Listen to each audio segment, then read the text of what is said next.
Assalamualaikum warahmatullahi wabarakatuh.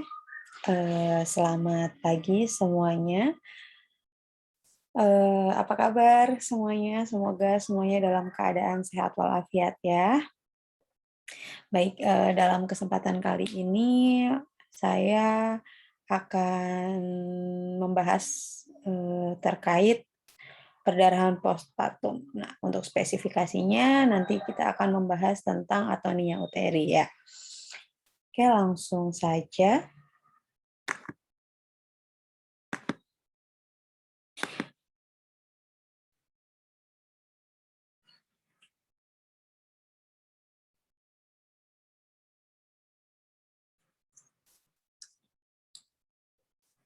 Oke, kita langsung bahas terkait atonia uteri ya. Nah, untuk yang pertama adalah kita lihat dulu data statistik yang ada ya. Jadi dari profil kesehatan Indonesia di tahun 2009, angka kelahiran di Indonesia itu cukuplah fantastis ya, ada 4.778.621. Nah, sedangkan untuk angka persalinan atau angka ibu bersalin sendiri ada sekitar 5.256.483.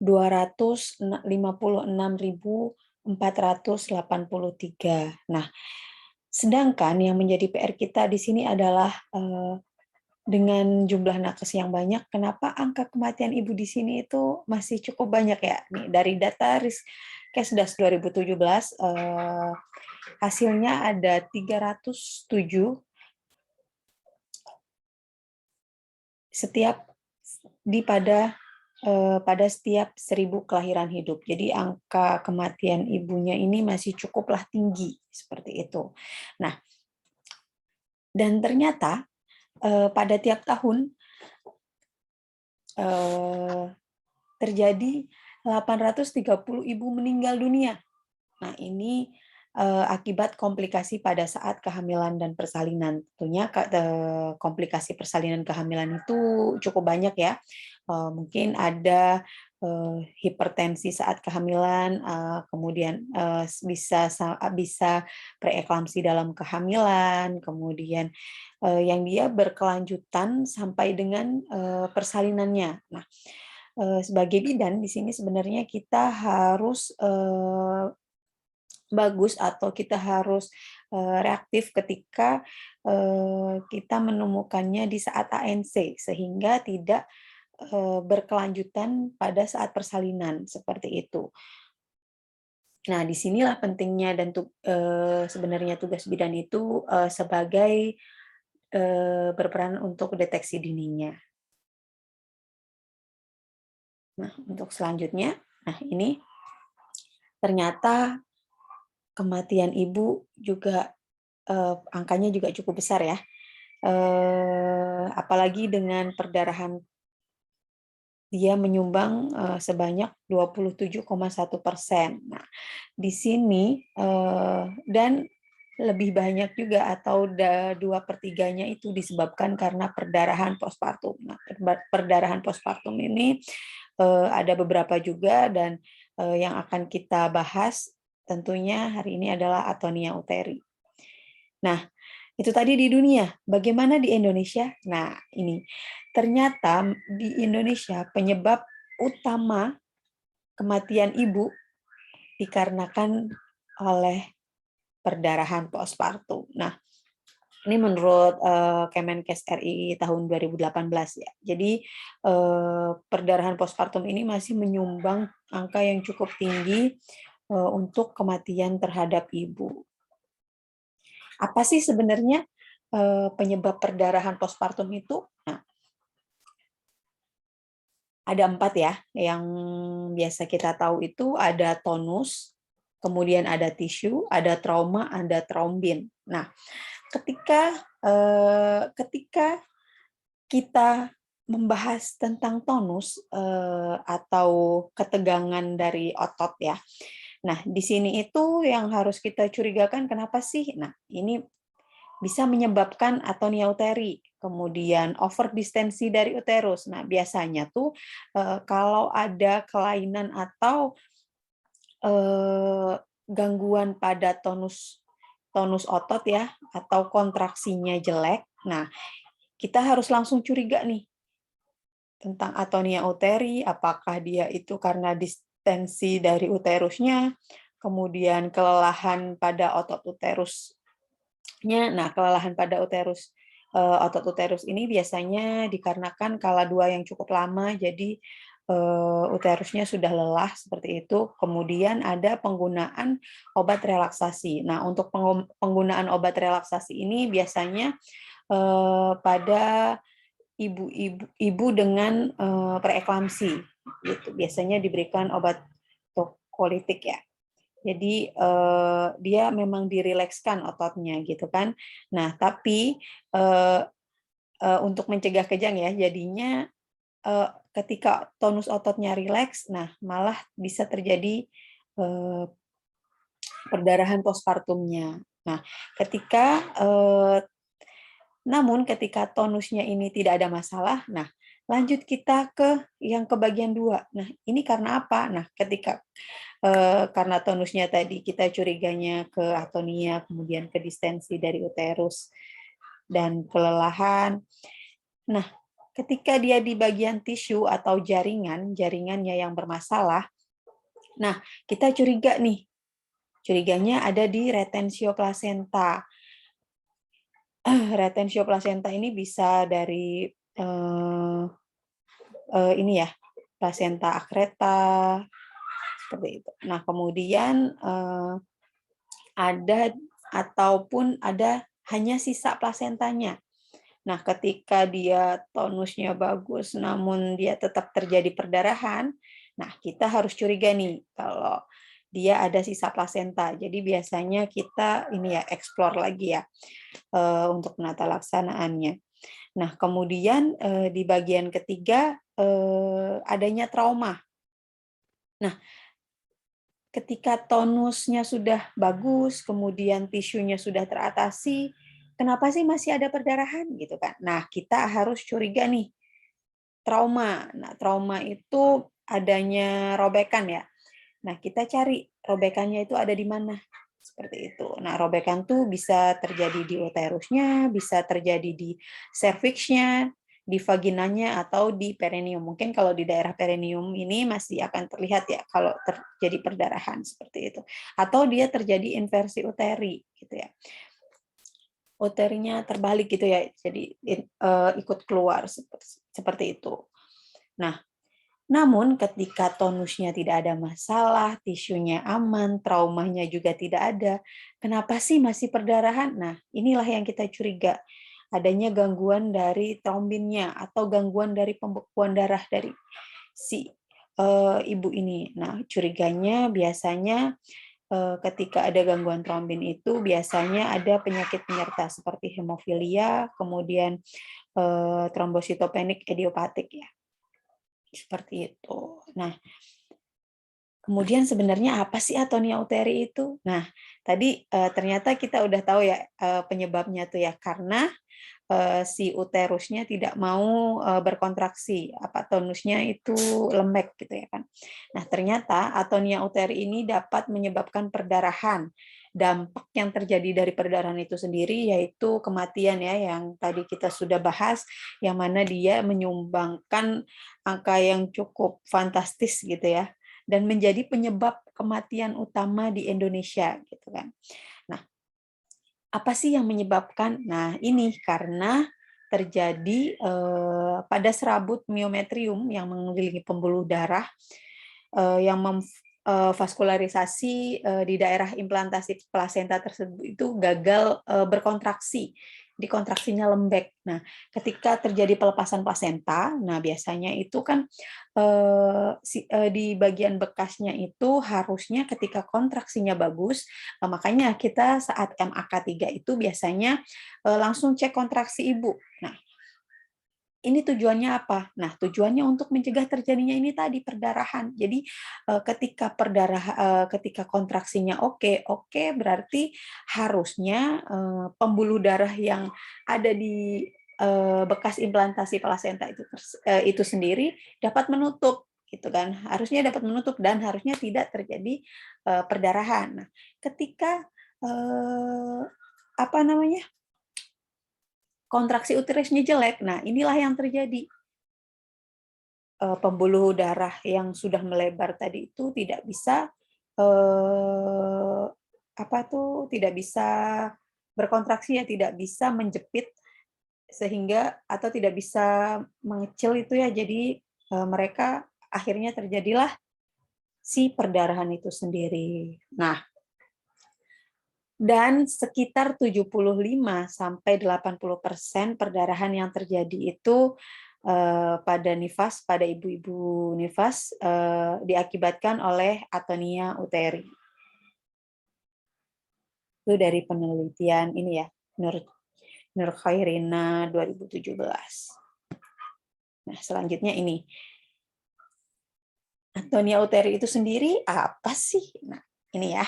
Nah, untuk atonia uteri itu yaitu keadaan lemahnya tonus atau kontraksi rahim yang menyebabkan uterus tidak mampu menutup perdarahan yang terbuka dari tempat implantasi plasenta setelah bayi dan plasentanya lahir. Nah, itu tadi yang sudah saya sebutkan. Jadi ketika plasenta sudah lahir, ternyata uterus itu tidak dapat berkontraksi dengan bagus. Jadi karena dia lemah sehingga perdarahannya terus terjadi seperti itu. Nah, untuk etiologinya atau apa sih yang menyebabkan atonia uteri itu? Nah, ini dari faktor ibu. Nah, ada grande multipara. Grande multipara ini ibu-ibu yang sudah melahirkan lebih 5 kali atau bahkan lebih, ya. Jadi dia beresiko untuk terjadi atonia uteri gitu. Kenapa? Ya karena uterusnya sudah kurang elastis lagi seperti itu. Nah, kemudian persalinan lama. Nah, biasanya ini di kala duanya lama. Nah, uterus itu sudah capek gitu kan, sudah kelelahan. Nah, jadi elastisitasnya juga bahkan setelah lahir, setelah bayi dan plasenta lahir itu, jadi sudah susah untuk kembali untuk berkontraksi seperti itu karena sudah diforsir di saat persalinan yang lama ini. Nah, kemudian persalinan terlalu cepat juga dapat menyumbang angka terjadinya atonia uteri. Nah, kenapa sih? Nah, karena persalinan terlalu cepat ini uterusnya cenderung berkontraksinya itu terlalu kuat. Nah, setelah bayi lahir, nah maka dia akan refleks untuk menjepitnya. Ini tadi mungkin ini ya karena dia itu terlalu cepat, jadi kontraksinya juga terlalu cepat juga. Kontraksinya terlalu cepat, jadi dia fase rileksnya. Nah, untuk harusnya tuh saat persalinan itu memang sudah disusun sedemikian rupa, ada fasenya dia sakit, kemudian ada rileks gitu ya. Jadi untuk persalinan yang terlalu cepat ini si uterusnya itu terlalu cepat, jadi fase rileksnya itu kurang. Nah, jadi setelah plasenta dan bayi lahir akan sudah responnya itu sudah lelah gitu. Nah, kemudian ada anemia juga, kemudian ada induksi persalinan, kemudian ada riwayat atonia uteri di kelahiran yang sebelumnya. Kemudian ada juga faktor dari janin, ada gemeli, makrosomi, dan ada polihidramion seperti itu. Nah, di sini tuh rata-rata akibat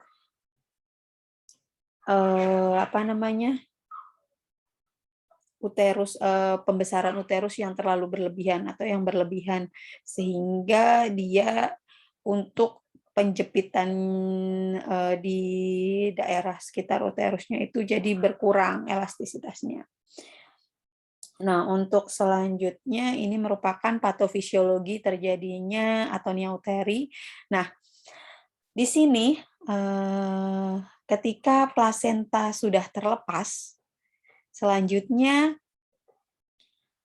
pembuluh darah yang ada di bekas implantasi itu melebar. Nah, ketika kontraksi uterusnya itu bagus, maka pembuluh darah ini akan menjepit atau akan mengecil. Jadi tidak akan terjadi perdarahan. Nah, ketika kontraksi uterus itu menurun atau uterusnya lembek, nah itulah di situ perdarahan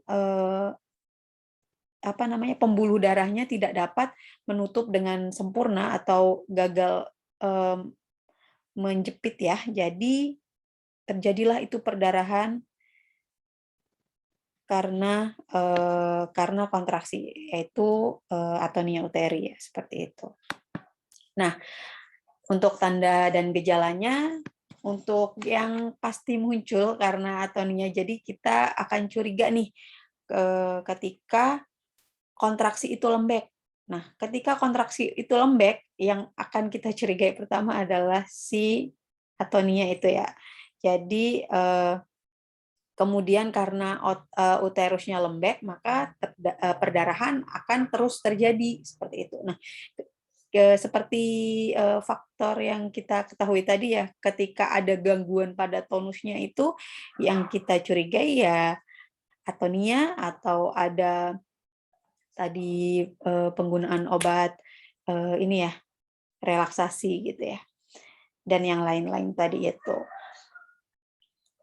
Nah, jadi untuk atonia uteri, gejala yang timbul itu, yang pasti timbul itu ini, kontraksinya lembek, kemudian terjadilah perdarahan postpartum.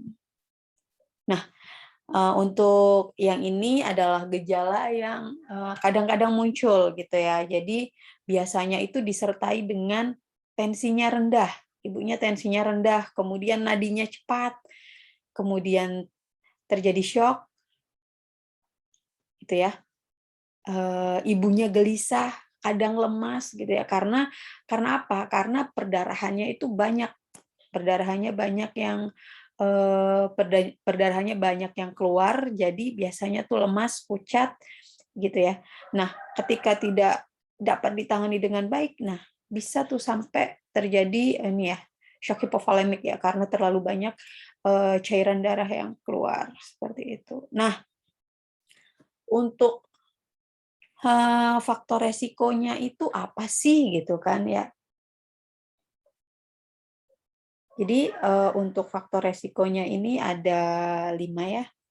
Yang pertama ada preeklamsi, kemudian ada kehamilan kembar, kemudian usia dari ibunya, kemudian anemia dan induksi persalinan. Nah, kita bahas nih satu persatu nih.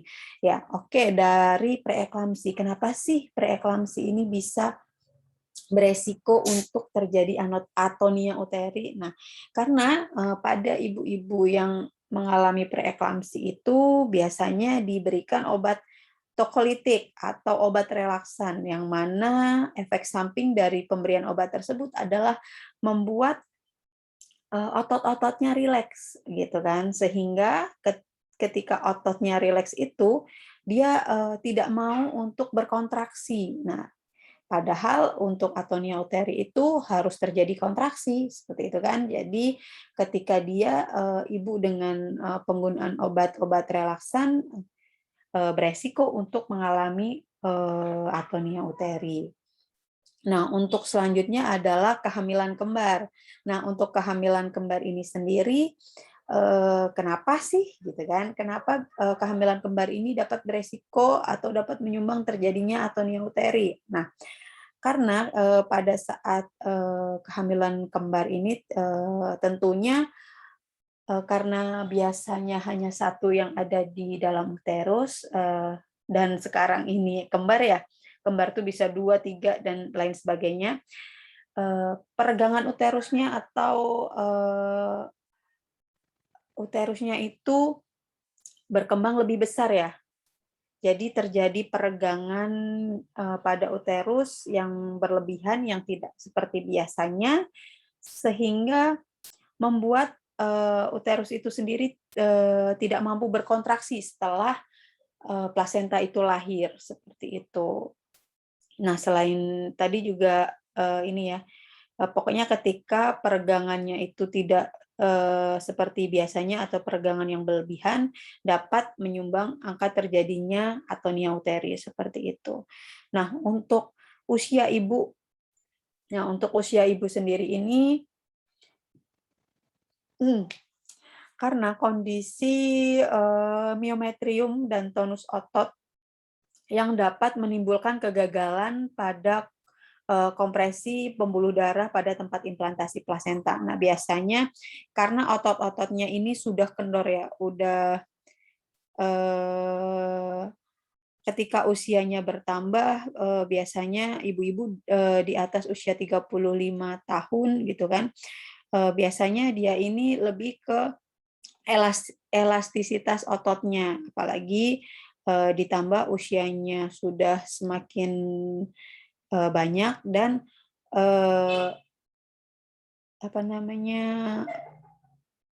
sudah partus beberapa kali seperti itu ya. Jadi makanya kita harus identifikasi usia ibu saat ANC itu seperti itu. Jadi kita harus mempersiapkan semua hal yang mungkin terjadi nantinya seperti itu. Nah, untuk yang selanjutnya yaitu anemia. Nah, anemia ini sendiri menjadi salah satu faktor resiko terjadinya atonia uteri karena pada kasus anemia ini kita tahu bahwasanya dapat mempengaruhi daya tahan tubuh ya dan meningkatkan frekuensi komplikasi pada saat di kehamilannya. Biasanya sih untuk anemia ini kita bisa tahu dari pemeriksaan HB ya. Nah, biasanya karena adanya kurang HB-nya atau HB-nya kurang, kita itu dapat mengakibatkan oksigen yang dibawa dan dikirim ke sel tubuh maupun sel otak dan salah satunya juga di uterus itu berkurang.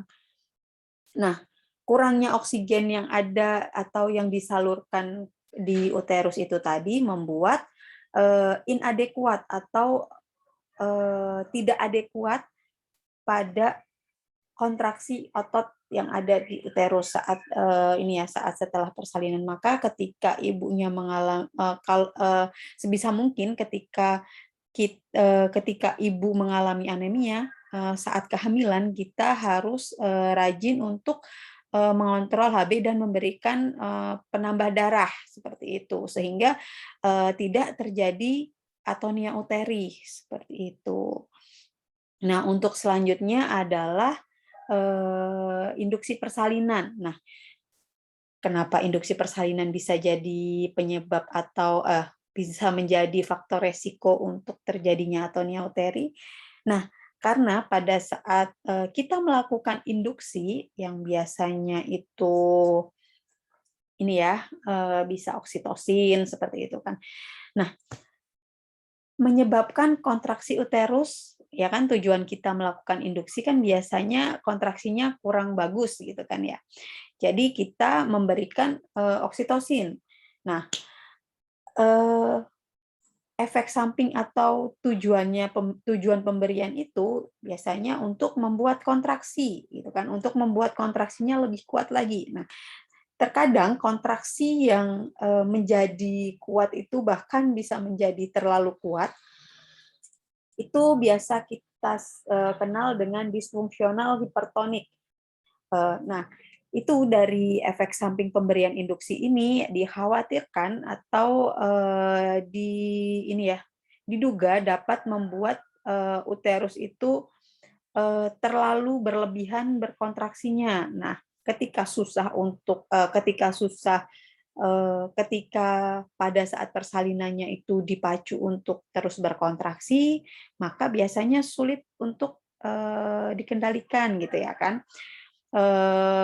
Sehingga itu tadi mengakibatkan karena sudah terlalu dipacu untuk berkontraksi. Nah, kadang Itu yang mana biasanya kan, rahim itu, ya itu tadi ya, harus, kontraksi, relaksasi. Ya namanya, kita dengan ini ya, dibuat induksi, yang tidak muncul semana wajarnya biasanya gitu kan ya. Kalau biasanya bisa, eee, kontraksi dengan baik ketika persalinan itu fisiologis, maka dia akan, berkontraksi, relaksasi dengan, sebagaimana mestinya. Nah, ketika diberikan induksi ini, nah biasanya ketika sudah terjadi terjadi disfungsional hipertonik itu tadi, kontraksi yang sudah berlebihan itu, nah disitulah bisa menyebabkan terjadinya perdarahan atonia uteri karena, eee, itu tadi dari faktor, kontraksi relaksasinya yang kurang kurang bagus, seperti itu ya namanya, induksi atau dibuat ya. Nah, apalagi, dengan penggunaan biasanya tuh yang paling sering itu, yang sering ditemui adalah dengan, ini ya, ibunya kalau mungkin sekarang sudah jarang ya, kalau dulu dengan, rumput Fatimah. Nah, yang menggunakan induksi persalinan oksitosin aja, bisa beresiko untuk menyebabkan atonia uteri gitu ya, apalagi, dengan penggunaan rumput Fatimah yang kita tidak tahu takaran dan dosisnya, seperti itu kan. Nah, itulah yang menjadi PR dari bidan biasanya ketika si ibu sudah diberikan minum, rumput Fatimah itu. Jadi si kontraksinya itu kita tidak bisa mengendalikannya. Nah, biasanya itulah, PR-nya jadi, HPP atau perdarahan postpartum dengan atonia uteri gitu ya kan. Nah ini, saya ambil dari Jurnal Ilmiah Ilmu Kesehatan, di 2019. Oke, setelah kita membahas faktor resikonya, sekarang kita bahas bagaimana penata laksanaan dari atonia uteri. Nah, tentunya, atonia uteri ini terjadi setelah MAK 3 ya, atau manajemen aktif skala 3, di mana, plasenta sudah lahir, namun, plasenta sudah lahir, kemudian kita lakukan masase fundus, selama 15 detik. Nah, ketika kita masase selama 15 detik, ternyata, ketika uterus itu berkontraksi, maka kita langsung melanjutkan evaluasi ya. Kita langsung, evaluasi perdarahannya, kemudian dan dilanjutkan ke, manajemen KAL 4 ya.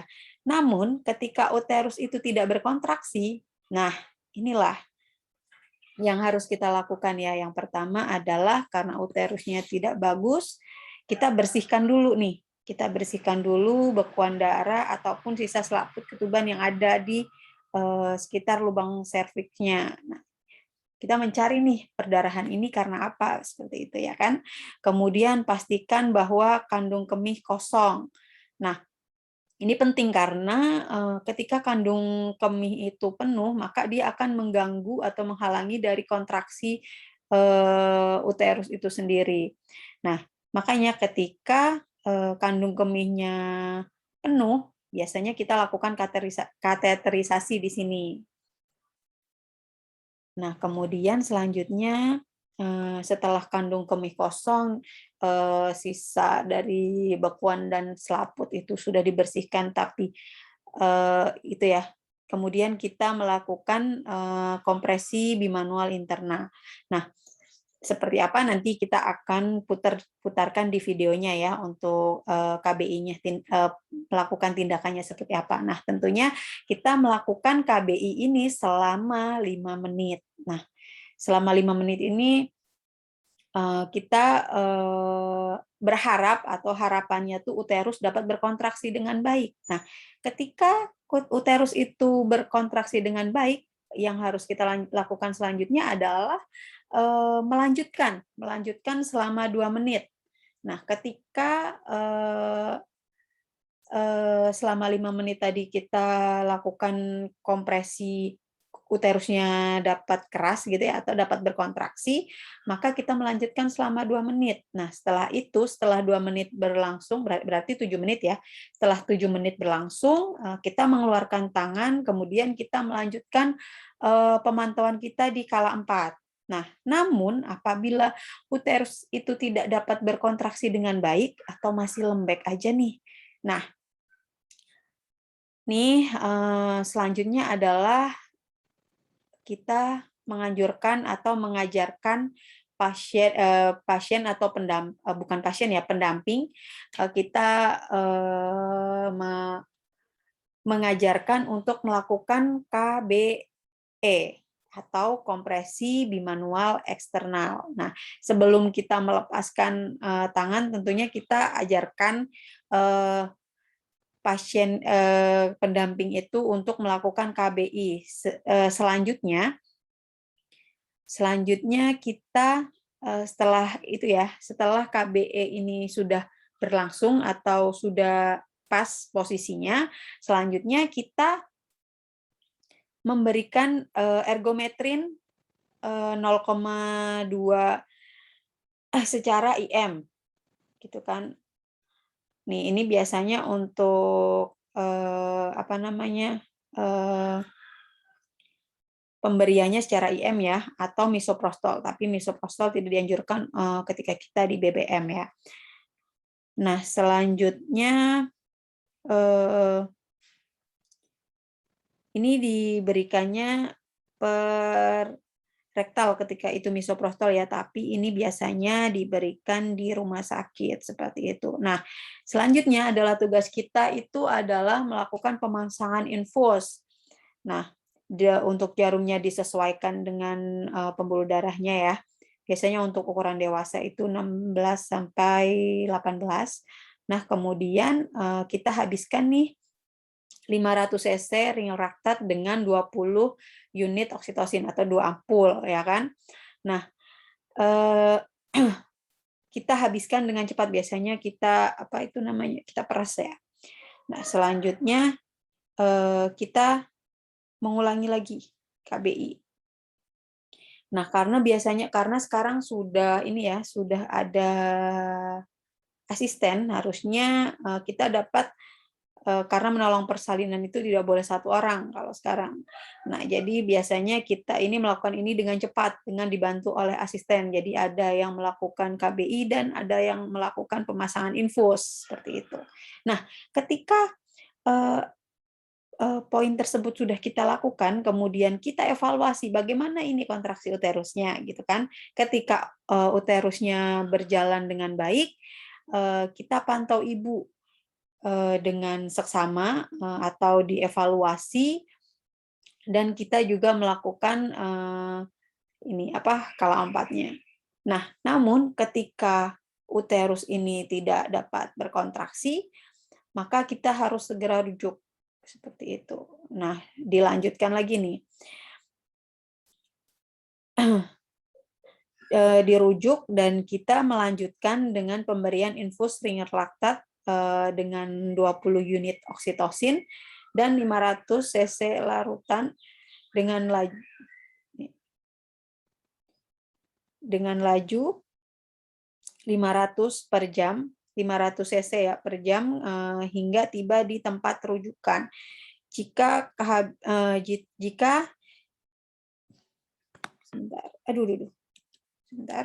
Nah, ini tempat rujukan hingga menghabiskan 1,5 liter infus, kemudian memberikan 125 cc per jam.